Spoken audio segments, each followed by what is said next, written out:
Ta ei teinud tööd, ei parandanud turundust, ei kasutanud isegi manifesteerimistehnikaid. No mida ta siis tegi?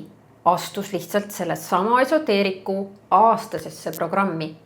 Täna saab internetis müüa mida iganes ja mis iganes hinna eest, ka kõiksuguseid enesearengu programme. Seda kusjuures ka näiteks 888, 1111 või isegi 55 000 euro eest. Jah, te kuulsite õigesti, isegi 55 000 euro eest. Mõned müügiväited, mida ma olen siiani sotsiaalmeedias sageli täheldanud.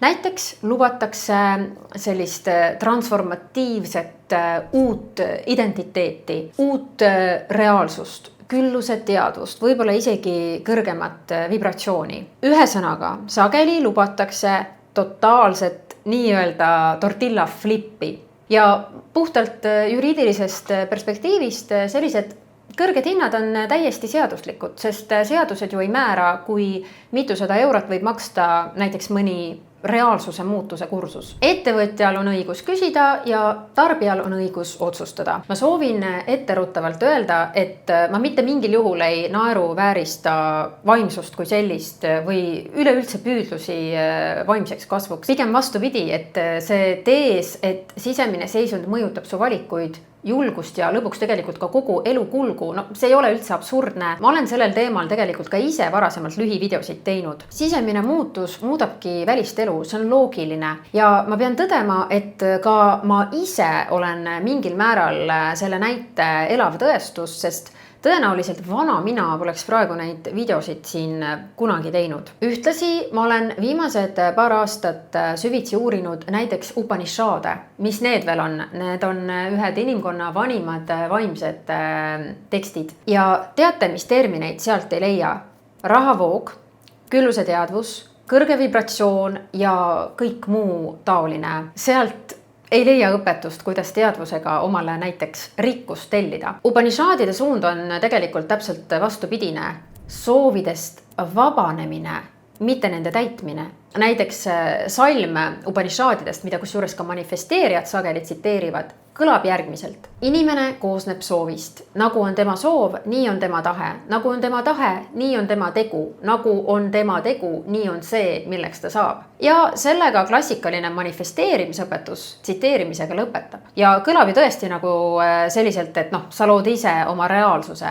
Aga tekst Upanishadides jätkub. Näiteks tuuakse esile ka selle, et see, kes ei soovi, kes on soovist vaba, kelle soov on vaikinud, kelle ainus soov on tema ise, tema jõuab vabadusse. Ja sealt kohe siis järgmisena tuuakse esile ka, et kui kõik soovid, mis südames elavad, langevad ära, siis saab surelik surematuks. Nii et need võib-olla mõne jaoks segased salmid põhimõtteliselt ütlevad, et soovimine iseenesest on juba lõks, millest tegelikkusest tuleks välja saada, kui on soov saada päriselt vaimselt vabaks. Õpetus, et teadvus on tööriist raha ligi tõmbamiseks, on valdavalt tegelikult 19. sajandi Ameerika eneseabi liikumiste leiutis, mis on ehitud idamaise sõnavaraga.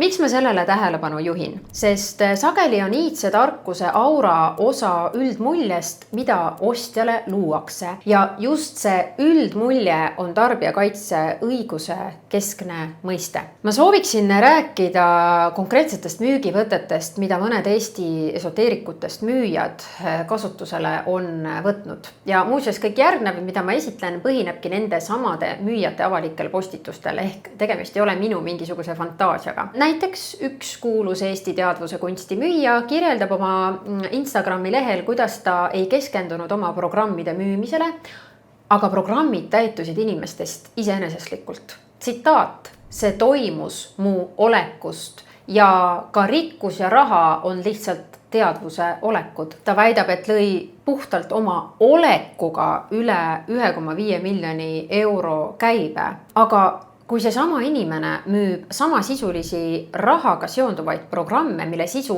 on just see sama olek ja teadvus, siis tarbija loeb sellest välja. See õpetus toimib, osta programm, õpid sama. ja siin on üks õiguslik nüanss, mida paljud ei tea. Reklaamiseaduse järgi võib reklaam olla ka tasuta avalikustatud teave, kui selle eesmärk on müüki suurendada. Kui erinevad esoteerikud väidavad, et ma ei tee endale kunagi reklaami, inimesed ise jõuavad minuni, siis tasub tähelepanu pöörata, kas see ikka päriselt nii alati on. Reklaam ei lakka olemast reklaam sellepärast, et seda nimetatakse müüja poolt lihtsalt selliseks ligitõmbavaks energiaks. Ja märgake ka irooniat, väide programmid täitusid ilma müümiseta puhtalt minu enda olekust. See on ju ise märgilise elemendiga, sest lugu sellest, kuidas sa ei müü, võib juba iseenesest olla väga tõhus reklaam iseendale. Ühes postituses kirjeldatakse ka klienti, kes sai $70,000 justkui ei millestki. Rõhutatakse, et ta ei teinud tööd, ei parandanud turundust, ei kasutanud isegi manifesteerimistehnikaid. Mida ta siis tegi? Astus lihtsalt selle sama esoteeriku aastasesse programmi. Olge väga tähelepanelikud selle narratiivi suhtes. Algselt oli liitumine, siis tekkis maagiline sisemine muutus ja seejärel potsatas kuskilt $70,000 pangakontole ja seda siis väidetavalt ilma igasuguse tööta. Minul tekib siinkohal küsimus, mispärast näiteks Jeff Bezos või Elon Musk on öösiti kontoris rabanud, kui kõike saaks ajada ka puhtalt siis oma sellise olemisega. See postitus iseenesest ei ütle, et osta mu programm, ruum või kursus ja siis saad ka sina $70,000 või eurot, aga tarbijakaitse õigus ei vaata ainult otseseid lubadusi. Kauplemisvõte võib olla eksitav ka siis, kui iga üksik lause on faktiliselt õige, aga esitusviis loob keskmisele tarbijale eksitava üldmulje, mis mõjutab tema ostuotsust. Ja nüüd üks põhimõte, mille pärast ma selle video üldse tegin. Tõendamiskoormus lasub väite esitajal ehk kui ettevõtja kasutab kliendi rahatulemust oma teenuse väärtuse näitamiseks, ei pea tarbija tõendama, et seda seost ei ole. Ettevõtja peab suundma põhjendada, et seos on, sest ei millestki ei ole rahanduses mingisugune kategooria. Raha tuleb ju alati kuskilt, kas ettevõtlusest või pärandist või varamüügist ja kui päritolu jäetakse ütlemata, aga saamislugu seostatakse programmiga liitumisega, on sellel väitel kontrollitav faktiline tuum ja selle kontrollitava väite eest, nagu ma ütlesin, vastutab selle esitaja. Ja nüüd kõige huvitavam mehhanism, mida ma olen sageli tähele pannud paljude Eesti esoteeriliste müüjate puhul. Vaata, mis juhtub tulemustega. Näiteks klient sai ühtäkki $70,000 või eurot. Miks? Sest ta muutis olekut, ta valis külluse, järelikult see programm toimib. Aga kui klient maksis näiteks €1111 ja mitte midagi tema elus ei muutunud, siis nüüd on süüdi see klient ise, sest ta kahtles, ta polnud valmis, ta ilmselt oli puuduse teadvuses. Ehk edu omistatakse meetodile, aga kui on ebaedu, siis see omistatakse sellele inimesele ehk tarbijale endale. Iga võimalik tulemus kinnitab aga seda õpetust ja see on nagu süsteem, mida ei saa põhimõtteliselt ümber lükata. Usu puhul on see normaalne, usk ei peagi olema testitav, aga müügiväite puhul on see väga suur probleem, sest sulle müüakse teenust, mis ei saa definitsiooni järgi mitte kunagi mitte toimida. Ja pange tähele selle majanduslikku poolt, kui tulemust ei tulnud, siis mis on lahendus? Siis sa peaksid ostma veel ühe kursuse, võib-olla valima veel sügavama taseme, võib-olla tegema veelgi suurema investeeringu. Ehk ebaedu ei ole selles süsteemis lihtsalt tarbija süü. See on ainult järgmise müügi argumendiks. 55 000 € programmi müügitekstis seisab. Sina oled see, kes ei kahtle. Mõelge nüüd teravdatult. 55 000 € ostu puhul on kahtlus täiesti normaalne. Need küsimused, et mida ma sellest saan, mis on riskid, kas ma üldse saan seda endale lubada, need ei ole nii-öelda siis puuduse teadvuse küsimused. Need on targa, ratsionaalse, vähekenegi oidu omava tarbija küsimused. Täpselt need küsimused, mida seadus tegelikult eeldab, et iga tarbija peaks esitama. Aga nendes postitustes on näha manipulatiivset joont. Tarbija kahtlus kujundatakse märgiks, et järelikult sa polnud lihtsalt valmis. Kui sa näed seda hinda kuluna, siis järelikult oled sa vanas reaalsuses. Sa oled 3D reaalsuses. puuduse teadvuses. Kui sa aga ikkagi otsustad selle programmi kasuks, siis järelikult oled sa päriselt valmis. Sellel muuseas manipulatiivsel müügivõttel on ka nimi: kriitilise mõtlemise patologiseerimine, mille kohta te võite lähemalt uurida. Tavaline müük vastab ju kahtlustele alati selliste lihtsate vastuste ja argumentidega, aga selle mudeli puhul vastatakse kahtlustele diagnoosiga sinu enda pihta.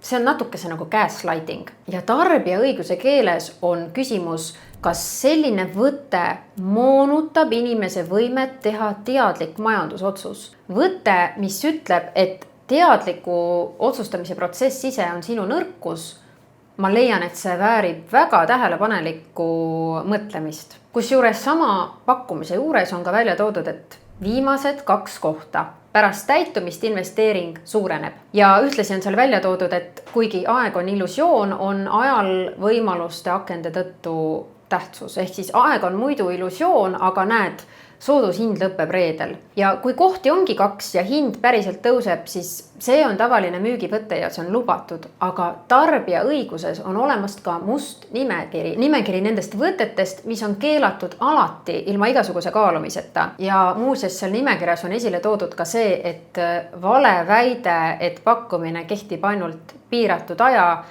eesmärgiga sundida tarbijat otsustama ilma kaalumise ajata. Kui kohti on päriselt 2 ja hind päriselt tõuseb, on see lubatud müügivõte.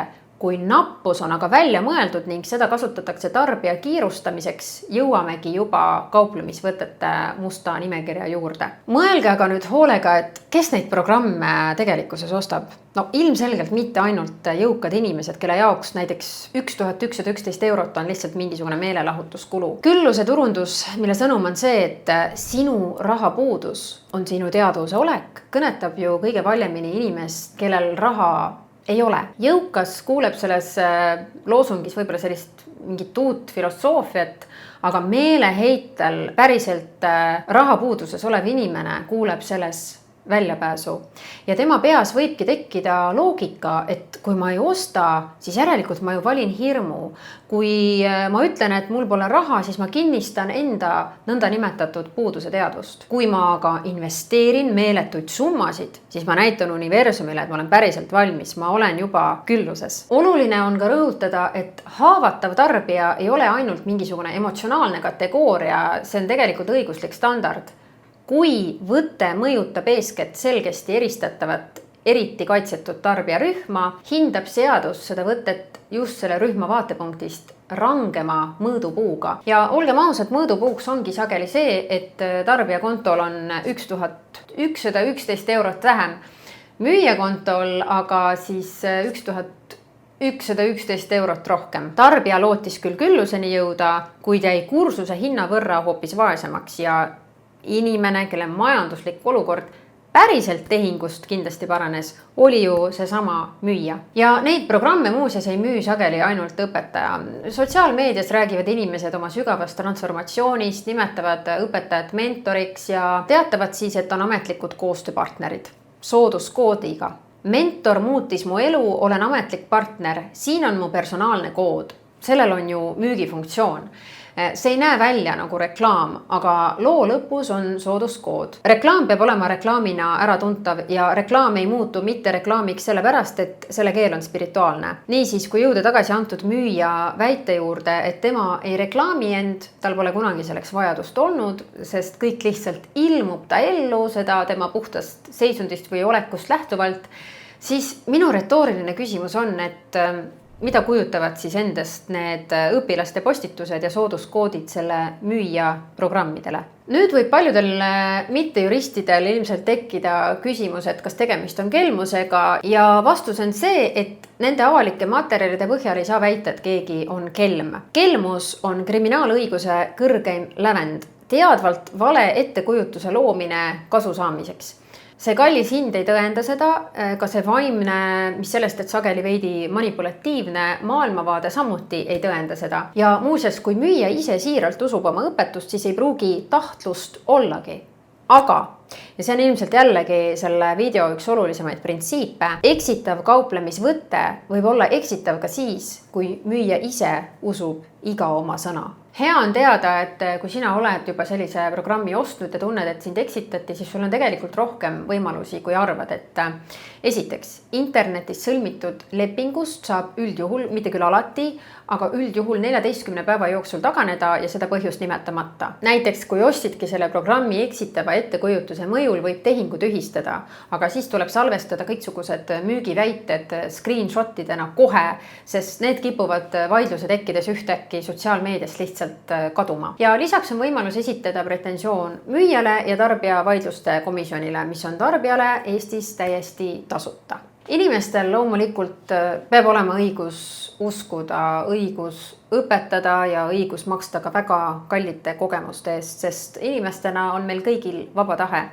Aga ettevõtlus ei muutu õiguse vabaks ruumiks sellepärast, et mingi toode on vaimne. Kui näiteks teadvusele pannakse hinnasilt, muutub mingi mentor või vaimne õpetaja automaatselt kauplejaks. Ja lootuse müümine ei ole küll keelatud, aga mida haavatavam on ostja ja mida suurejoonelisem on lubadus, seda rangema mõõdupuuga vaatab seadus seda, kes lootusele hinnasildi külge paneb. Nii et põhiküsimus ei ole üldse see, kas inimene saab siis oma reaalsust muuta või ei saa. No mina väidan, et loomulikult saab. Küll aga olge valvsad, milliseid lubadusi selle võimaluse müümiseks antakse, sest teadvel olek ei tähenda seda, et sa enam ei kahtle, et sa oled nagu mingisugune heatahtlik, naiivne ullik, et pigem vastupidi. See tähendab, et sa märkad, millal sinu lootust, hirmu ja eneseusku kasutatakse selleks, et suunata sind tegema väga kallist majandusotsust. Kui teadvusele pannakse hinnasilt, ei ole tegemist ju enam mingisuguse vaimse õpetusega, tegemist on juba kaubandusega. Ja kaubandusele kehtivad kahjuks või õnneks õiguslikud reeglid.